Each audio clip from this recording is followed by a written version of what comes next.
Happy Friday, Orkin Commercial Sellers. Look who I got here with me. I got Victor Antonio, as promised.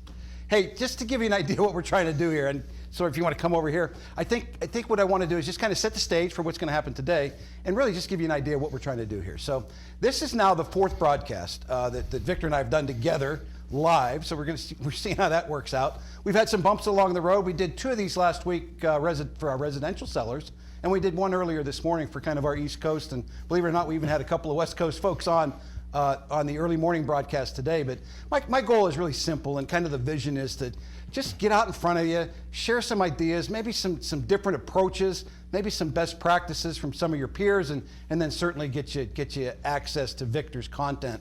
And you know, why Victor? I think I should probably explain that first. As many of you know, I'm kind of a over-consumer of content. You know, I don't watch any TV and all that kind of fun stuff.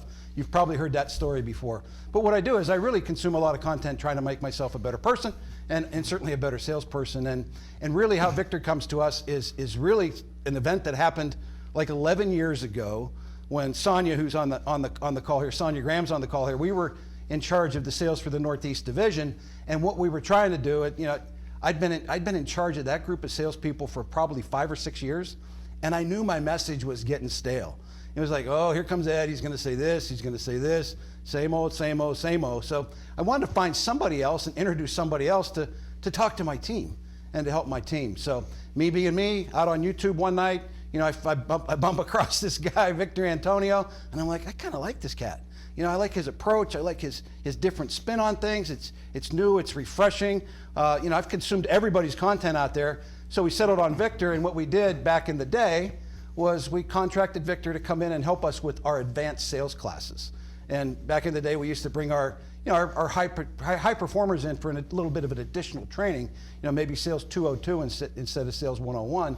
And we always had Victor spend 2 or 3 hours with the folks at the end of that. So that's why Victor, I'm convinced in my mind, and I guess I have some say in what we get out in front of you, that he is absolutely the best out there. So that's why Victor is here with us today.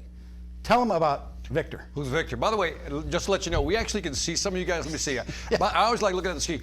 TJ Cannon has the coolest mustache. The dude has stashed up nicely. I like Roxanne Gallegos. Got a rock name with some Spanish stuff going on in there. I dig that already. Let me see. Who else? Who the heck is Mr. Vital Clean? Who would put that on their name tag? Somebody slap that guy. Just slap him. Anyway, let me talk about who I am. Sam Burke's on here, and he's offended, Victor, that you called out somebody with a better mustache than Sam Sorry Burke. about that. Sorry. By the way, big shout out to Sonia. I know she's out there somewhere. Anyway, Victor Antonio, sales trainer. A little background. My history is I started out as an electrical engineer, got a bachelor's degree in electrical engineering, MBA, started doing engineering. After a while, I just didn't like it. And eventually I found my way into sales. And when I hit sales and got into sales, I really hit my hyper pad in life. And from there, I went from account manager to regional manager, director, vice president of sales, and then president of sales and marketing for a $420 million company. And a while back, I just decided I wanted to do my own thing. I wanted to write books. I'm a big Zig Ziglar fan. I wanted to write books and just do a lot of training and speaking. And so I have 14 books on sales and motivation. The last 2 books, one was Sales Ex Machina, which is how artificial intelligence is changing the world of selling. But the one I just released in January is the one I think you'll probably be interested in, which is Mastering the Upsell. It's how to sell more to your existing customers. And maybe Ed will do something on that. For sure. Next time. So my question is, I'm seeing all these beautiful faces. How are we doing, Ed? How are they doing? They are doing great. I mean, Are they? I mean, when you think about it, you know, our business. I'll just break down some numbers. These are from May. You know, the numbers that came in last night. They're still finalizing some of the figures, but it's pretty close to what it's going to end up with. And we had a spectacular May across the board in all of our sales channels. You know, residential pest control ran a 15% increase to last May, which is phenomenal. Our termite sales, a 24% increase over what we sold last year. Nice. You know, just super numbers. And you know, of particular interest to this group is how did we do in commercial sales? You know, we entered May on commercial sales plan, and we didn't hurt ourselves. Commercial sales, local commercial sales that these folks made were 21% over what we did in 2021. Nice. And even a bigger lift was in the team sales, the national account team sales.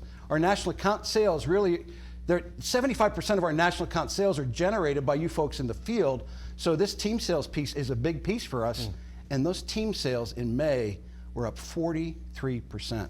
With these folks working together with the national account reps. That's huge, man. That's huge. 20 and up, I'm happy. Yeah, think about it. I mean, you're looking at a very mature company, right? A 100-year-old company that has been growing and growing and growing, you know, on the backs of these folks out there, these guys and gals. My only question is, are they getting paid well, Ed? Are they making money? Because that's all.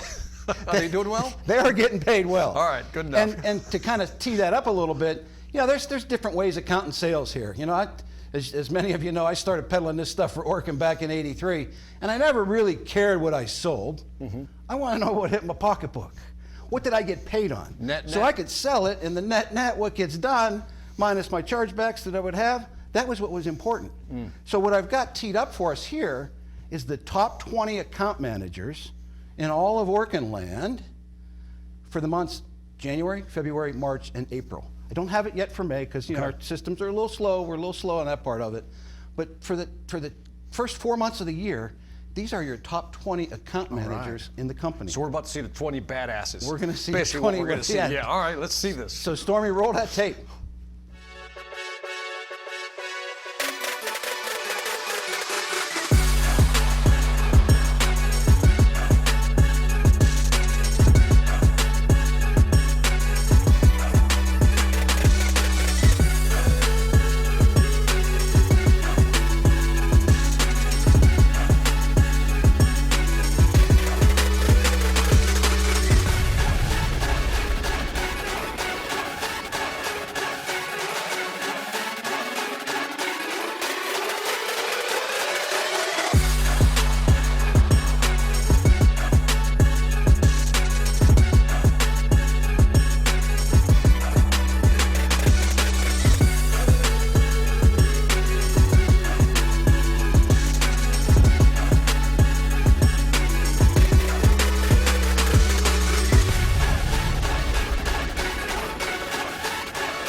Nice.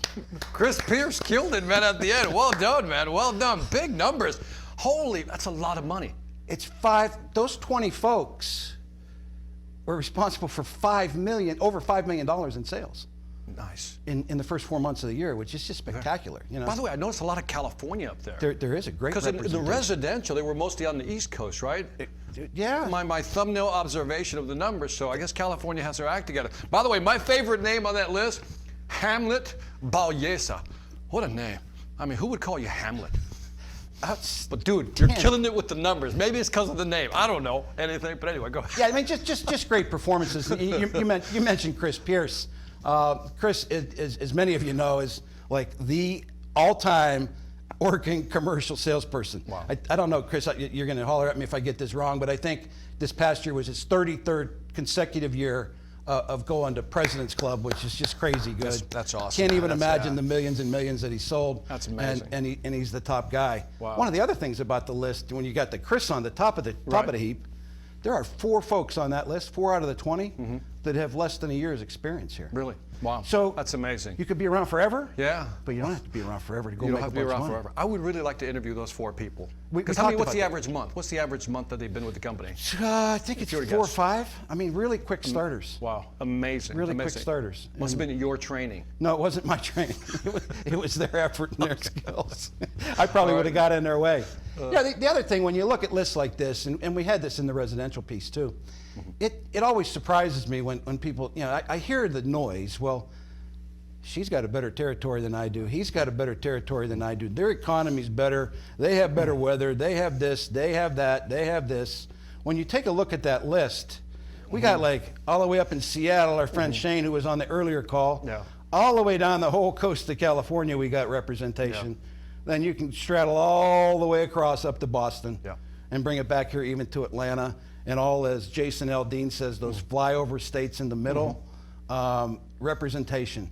What's amazing, out of the 20 folks, there are 13 different regions represented in there. So it's always been my take that it's never been the land. You know, it's always the Orkin Pro in the turf. So it doesn't matter where you're at, you can hit that list. 13 regions. Good spread. Just spread across the country. And again, just phenomenal representation across the country. So if you're new here, if you're one of our newer folks, or if you're one of the folks that I can't do that, you can do that. You can do it. You can do it. Get her done. You can do it. Yeah. Love it. I don't think there's anything more I want to share on that. I think that's it. Why don't we do something? So you've all been granted access to the Sales Velocity Academy, Victor's Sales Velocity Academy. Now, I'll caution it, if you have not been granted access or gotten an email from Victor's team to join the Sales Velocity Academy, you would have been sent a username, which is your Orkin email, and a specific password to get access into her. If you haven't received that yet, what I need you to do is let your region sales manager know, so that then I in turn can get that list to Victor's team and get you added to it. But the whole thought behind giving you access to the Sales Velocity Academy was just putting tools at your hands and in front of you that you can use to make yourself better. And rather than me kind of dive into it, I would give you my first reaction to it when I got into it. It was like, oh my God. There's like so much stuff in there. I think Victor says there's like 500 videos in there, and he's gonna dial into this, but I don't want you to get intimidated like I did at first. Like, I opened it up, popped around a little bit, and shut it down. I'm like, oh my God, this is like information overload. But you know, in the past couple of weeks, I've been slowing it down and breaking some of it down. Even last night I was doing that. We'll talk about that later. But I asked Victor to do what we did with the residential group and the folks this morning. It's just kind of give you kind of a short tutorial on it and where you think there might be some value. So let them have it. All right, well, let me jump into the actual academy. So if you just type in salesvelocityacademy.com, salesvelocityacademy.com, it'll take you to this website, and this is what you'll see.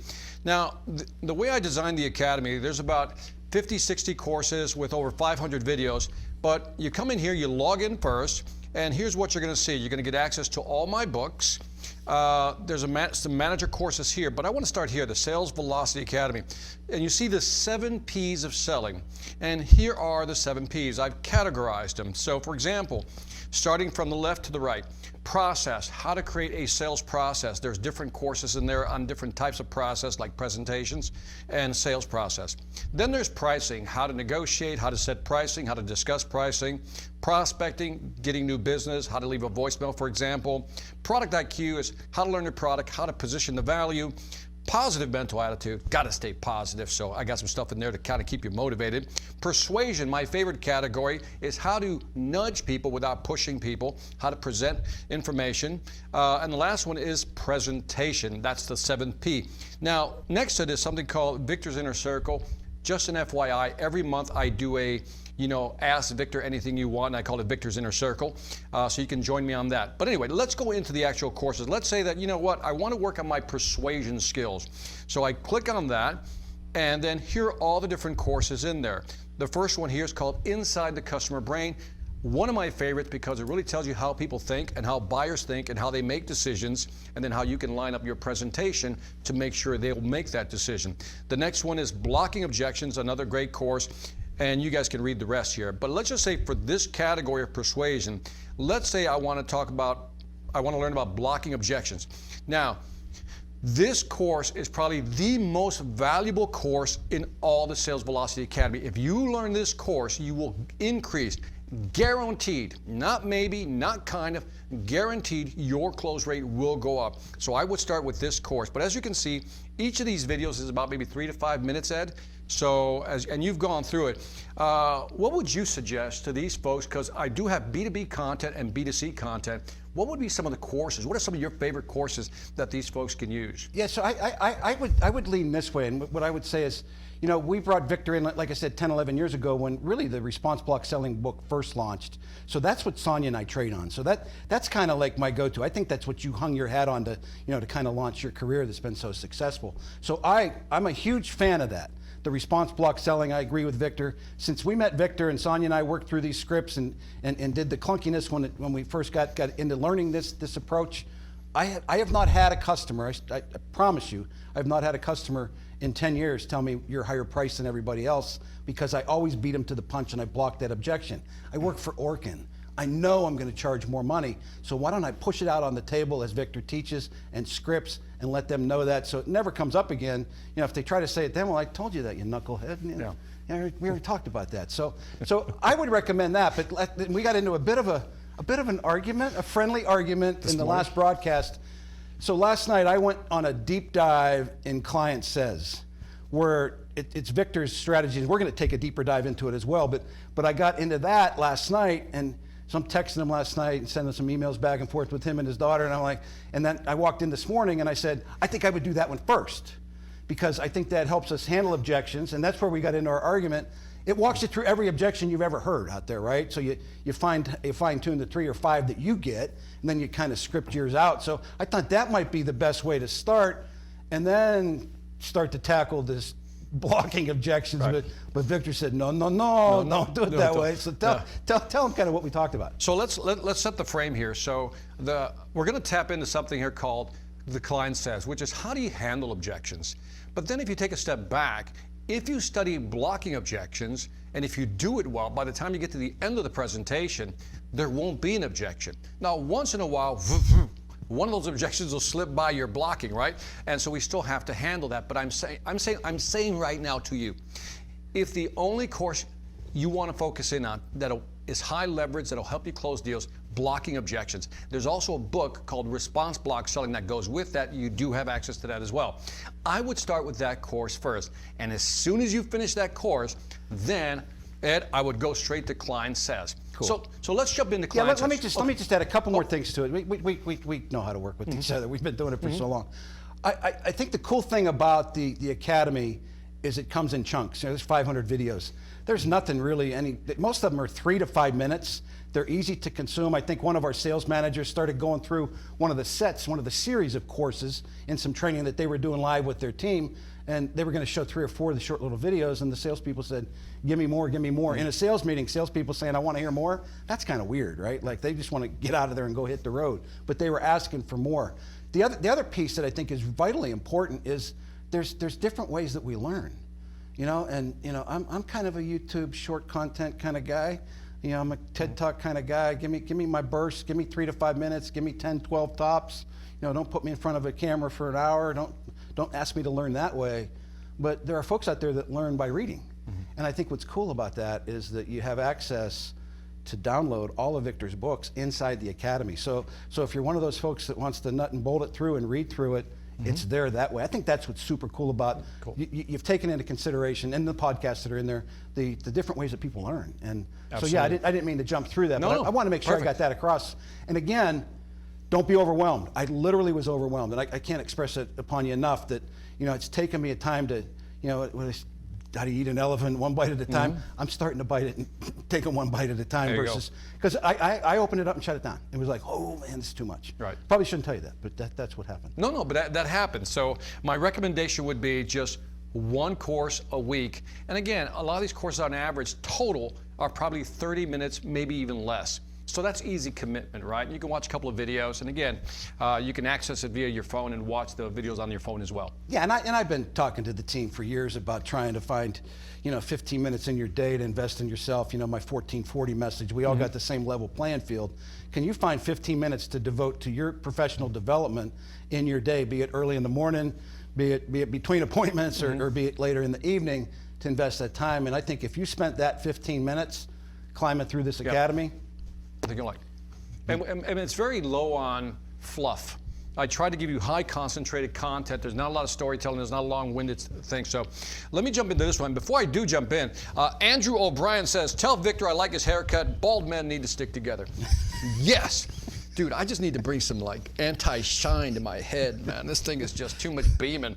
So anyway, makeup. Anyway, one of those deals. So anyway, let me jump into Klein Says. This is one of the course. By the way, this one's under the Product IQ category. So note that. This is under the Product IQ category.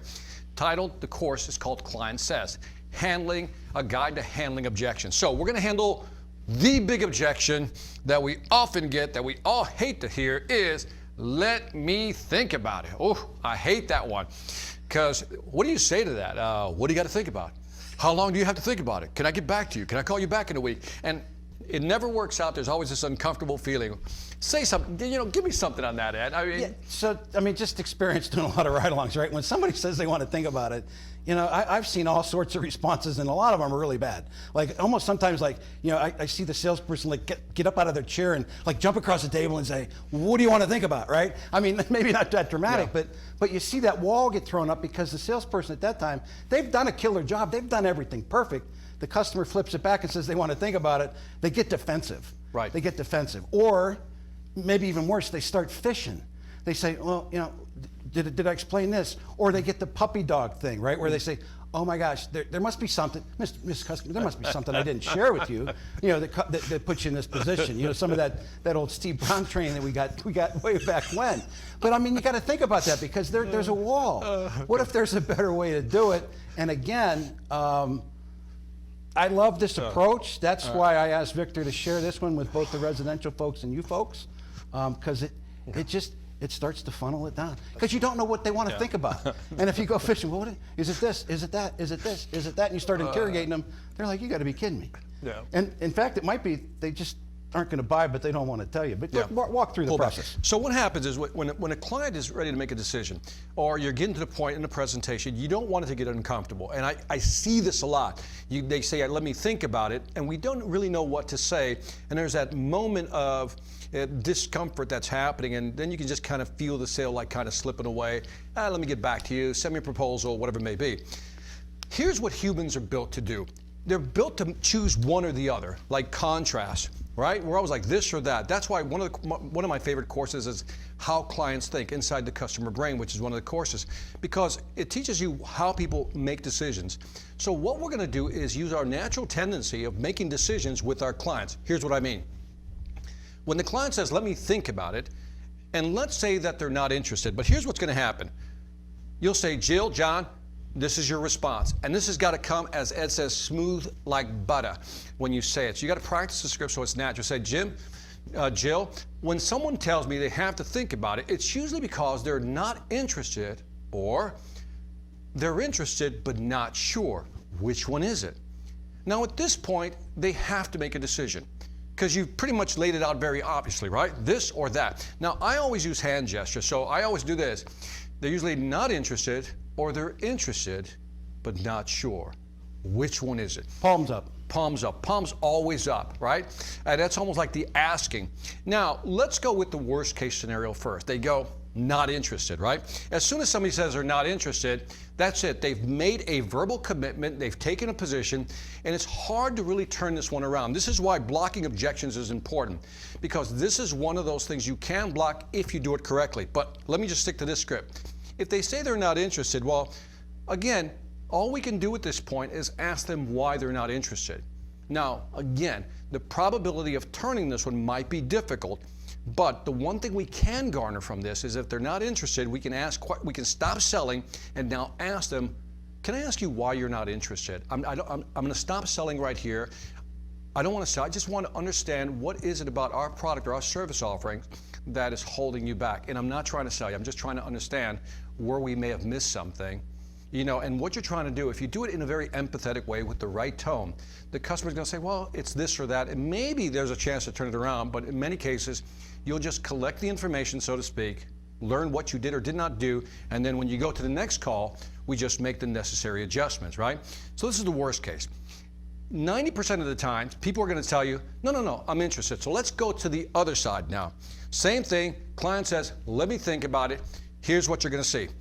You're going to do the same thing. You're going to say the same thing. Jill, John, when someone tells me they have to think about it, it's usually because they're not interested, or they're interested, but they're not sure. Which one is it? In this case, they go, no, Victor, I'm interested. I just want to think about it. At this point, you use this script. I'm telling you, this script is gold, people. You say this, I'm glad you're interested. Watch how I'm going to funnel them again. I funneled them from 2 decisions, not interested to interested. Now they said they're interested. I reaffirm, I'm glad you're interested. It's been my experience that people need to think about it or need to process it for one of 3 reasons. Now, immediately when you say one of 3 reasons, the brain is triggered to go, what are those 3 reasons? And the first one is that maybe, this is you talking to the customer, Mr. Customer, one of 3 reasons. The first one might be is that you don't see this service that we've put together as a fit for what you're looking for. Is that it? Now notice what I'm doing. I'm asking him to make a decision on, is that it? Ed, do me a favor, organize this for me. Like, how would you organize it? Yeah, so I think what you could do, if we're doing our job right, we're pitching bundles, right? So it may be something in the bundle, right? That maybe they don't have flies yet, right? It's not fly season, so they really don't. Well, I'm not really comfortable with the fly piece, Victor. I don't think I need that right now. But you've focused that in and you've dialed it in and you've kind of centered it around that. So I think it might be parts of the solution that we have in that are loaded in now that they don't want, or maybe there's something that we're missing. You know, maybe it's some sort of reporting that somebody else, another competitor, provides for them, or maybe it's a night service, or maybe it's something different that they're looking for that we haven't offered up yet. I think you find that in that fit piece, right? So I think both of those kind of resonate that way. Okay, so let's say that the customer says, no, the product is a fit. In other words, everything in that bundled package, as you said, Ed, is in there. So now they say, okay, the product is a fit. Then you're going to say, after the client says the product is a fit, well, then maybe there's some features that are missing. There's something about what we're offering that maybe, again, is missing. Ed, organize that for me again. Give me an example. Kind of tying back into that as well. Are they looking for something that we didn't serve up, right? Is there something that their current vendor's delivering? Are they looking for the technician that they love, right? That they have in place right now. I think that's the best way to look at that. Just trying to find out what's missing. Again, they kind of tie together. They do. The fit and the feature. You're just for zooming us. in. That's it. Yeah, you're just zooming in. Trying to tie it back in together. But I think that's where you get headed, and it's either something that's not in there or something that they don't want in there. Correct. So then let's say that the client says in this case again, yes, it's exactly what I'm looking for. It has what I'm looking for. So now this to me is the money line right here. Well, if the product is a fit and we have all the features you need, then I have to assume at this point this is the question of finance. And you can phrase that any way you want. And so if you look at it, at that point, now you've funneled the client. Now, we were talking about this during the break, Ed. We were talking about that when people look at this script, they go, I can't deliver it like that. Yes, you can. Because all I did was rehearse this script over and over again till it became mine, Ed. Any comments on that? No, that's interesting. So Brian Clark, who's a guy I raised in the business, I hired him. He was number 20 on that list. He's a Chairman's Club account manager up in Youngstown, back in my old hometown. I called him after the call and I said, well, how did it go? He said, well, you and Victor are too smooth. I can't do that. And I said, yes, you can, right? I said, you remember when we hired you and we sat you down and we role played every day when we were in the branch. We've gotten away from that, but you can master this stuff. And I'll go back to the block and objections. When Sonia and I first got introduced to that by Victor, it was clunky as all get out trying to get it right. I'm like, I can't say that. And I'm a halfway decent salesman, right? I said, I can't do it that way. And I'm working my way through this thing now. I'm this close to having, I want to think about it, mastered. Yeah. Just by practicing myself, right? That's all it is. So think about that. Yeah, I think there's a lot to that. Yeah, it's just practice. It's all rehearsal. I do a lot of speeches and a lot of workshops, and one of the questions I get often, I was telling Ed, is that people say, when you get on stage, you don't need notes. You seem very smooth. You can do 45 minutes to 60 minutes without, breaking stride. What you don't see is probably what my wife says, which is me walking around the house talking to myself and waving my hands, trying to get the right hand gestures. It looks a little weird if you don't know what's going on, but she's used to it already. And so it just takes practice. Now, back to the script one more time. Let's say that the customer says, yeah, Victor, it's more than I expected to pay. When you get to the finance piece, it's more than I expected to pay. Well, guess what? I have a script for that in the actual course. I'm not going to cover it right now. That's my teaser for you to go check out the course. But I do have a script. If the customer say it's more than I expected to pay, I would use the script that I've actually outlined for you in the actual course. Again, it's under the category Product IQ, client says, and I would be remiss if I didn't mention this last thing. If the product is a fit, it has the features, and the person says, no, it's not about the money, Victor, I can afford that, right? The company says, no, we've budgeted for that. Then there's the fourth element, the fourth F, and that is fear. There's something in what you said or did not say or present that made the customer feel uncomfortable, and they're pulling back. Have you ever experienced that, Ed, where something you just don't know, but it just felt like something was off? Yes, absolutely. Yeah. 100%. When you just get that eerie feeling that you're not hitting the mark. Yeah. You're not hitting the mark, and you're not connected. You're not here with them. You're missing something in that conversation. So keep in mind that fear is a big factor, especially. When you look at your commercial business, because again, I've been in your situation, not selling your product or service, but I've been in the situation where I go into a B2B environment. I'm trying to get them to buy my product, but the problem is they're currently using somebody else. They'll say, I'm happy with my current supplier or my current vendor. What do you say? Yeah, go back into the course. I have a solution for that as well. How's that? I'm not going to give you that right now either. Go back into the course. But I think getting people to switch over is I have a course in there actually about switching over, getting people to switch over. So again, there's some great courses in there. And again, so you don't get overwhelmed, as Ed said, just look at one course a week depending on what your needs are. Yeah, and I think when you think about, I want to think about it, start there with that. All you're trying to do is just funnel it down to isolate what the real objection is. You're not going on a fishing expedition trying to figure it out. You let them tell you what it is, and you do it by offering a series of choice questions, right? To where they have to answer you, right? So you pin it down and you take it all the way down after they say they want to think about it, and you find out, hey, it's all about our price is more than they're paying. And then you go to that script and you work your way through that. Or they say finally, hey, well, I'd like you to send me a proposal. I'm not ready to commit today. Whatever it is, you find that out and you just work through the process. Yep. And I think it puts you in the right place. And we have all those are scripted actually in the course. But I think what Ed highlighted is important is that all you're doing is by having them make choices is you're trying to isolate the real reason for why they're not moving forward. Yeah, and I think I guess most objections I think are smoke screens or stalls. And I think one of the first things what I love about the very first question. They're either not interested or they're interested but not sure. Yeah. I think it clears the deck for us commercial salespeople out there, because a lot of what you do, most of the proposals that we put out commercially, if you get a lead and they got roaches or they got mice running through the place or the health department's been there, they're going to make a decision. They're either going to go with you or they're going to go with somebody else. But too often times we serve up proposals to folks that we're trying to knock out the competitor, right? We're in that gap replacement sale, whereas Victor said we're trying to move in on somebody else's turf and we're going to want more money. They get a bit uncomfortable with that, but I think that helps them try to figure this out a little better. I think if you approach this without, and this is where salespeople, I think the best of the best are, they want to qualify hard. Yeah. Before they put any extra work, they're going to qualify hard. I learned this small story, Ed. So I was doing a seminar with Grant Cardone. A 3-day seminar with Grant Cardone. That was very interesting. And he had a line in there, I don't know if it was his, but I thought it was interesting. He was talking about business and generating more business. And he said the majority of people don't have a closing problem, they have a prospecting problem. To which he expanded, I says, look, if you have, let's say, 3 customers in your pipeline right now, you're gonna sell differently because you're a little more desperate. But if you have 100 people lined up, waiting to talk to you to buy your product, what is the first thing you're gonna do? You're gonna start sifting very quickly. People on the left who can afford me, please move to the left. If you can't afford me, please move to the right. And what he was trying to say was very interesting, is that you can't be afraid to qualify an opportunity quickly. That's where the interested or not interested comes in. Let's qualify and move on, because I'm going to ask you a tough question, Ed. Let me see if I don't know if you can answer it, because it's a hard one. When we have the I'll think about it or send me a proposal, one of those categories, like what percentage of the time do we actually close those? When we leave there and we don't close it? Closure certainly drops when you get into when you leave without some sort of commitment to either a follow-up or a next step, right? But if you leave there without any sort of commitment, they're going, for the most part, they're going radio silent on you. They're gone. Let's ask them. I want to ask them. Let's ask them. Put in your percentage. Let's say you talk to 20 customers. 20 customers you got in your pipeline for the month.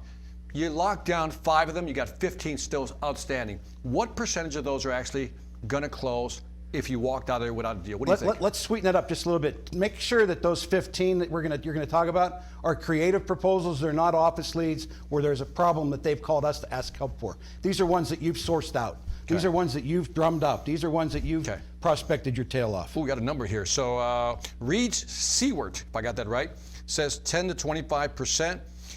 Brian says 15%. Ryan says 3 to 15. That's really no number. All I know, it's the low percentage. I like that one. It's a very summary statement. All I know, it's low, Victor. Don't need details. It's low. Yeah. So, okay, 2-3 times. So if we know this is what's interesting. These numbers are coming in very low. Yeah. If we know this, then, and I'm telling you something these guys probably already know. Right.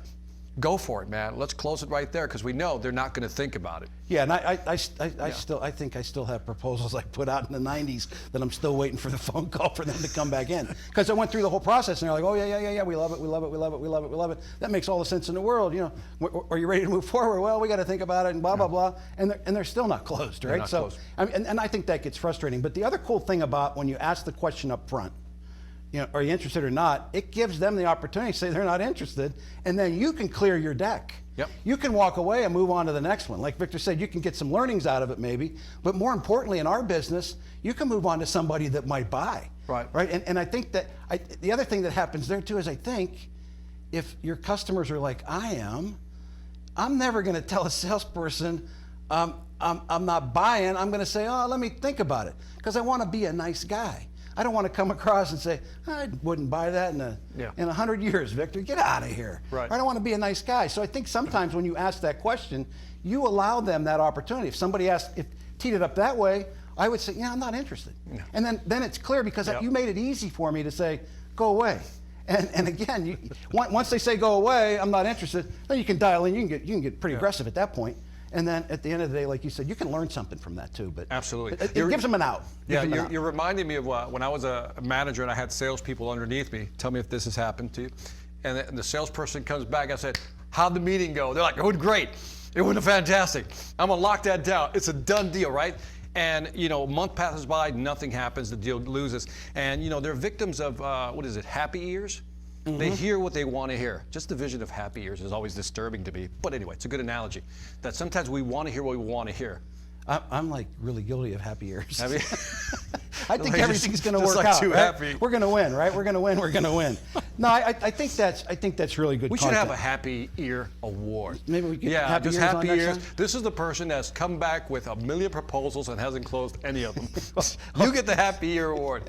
He might not be hanging around here. I think to kind of, we're trying to keep these to 35 to 40 minutes. Yeah. I think to kind of put a bow on this a little bit, a lot of times these are smoke screens, right? And if you don't peel it back, if you don't find out really what's getting in the way of you making the deal, you're never going to make the deal. Yep. But then again, I would remind you that, you know, this should not be a panic situation. This should not be the situation where you go, oh boy, what do I say now? I got to go on the attack to find out why didn't you buy? You know, and we were taught that. You know, I mean, back in the day, we had managers calling our pending proposals saying, "Why didn't you buy?" And I never understood that, right? Because they're going to lie to you. They want to tell you that you did a bad inspection or you got out presented by the other person, the other company. So I think that's something. Mm-hmm. But I think that the bigger message coming out of this is the scripting. And you folks that know me well know that, I mean, everything that I do is pretty much scripted. And like Victor said earlier, all the practice that goes into that. I worry about the fact that the way we used to train in branches, role play, you know, is a bit missing. Certainly we had some pandemic stuff that caused some of that, but even if you can't role play in your branch or you I literally wore my poor wife out when I started in this business because she just became the practice customer. And I love your line about who not to practice with, or who don't we want to be practicing with. You don't want to practice on your clients. I think we all know that, right? Don't practice on your clients. Yeah. I think people are intimidated by scripts, but again, getting back to the course, again, everything's in there. The scripts are in there. Just absorb them, make them yours, get comfortable, and I'm telling you, you'll feel the difference when you're talking to the customer. Yeah, and that whole customer says, there's links to the whole PDF, and there's links to the script. So print them and then write your own out. There you go. Write your own out, and I think you'll be better off. Because really, what we're asking you to do is we're asking you to become professional as a salesperson.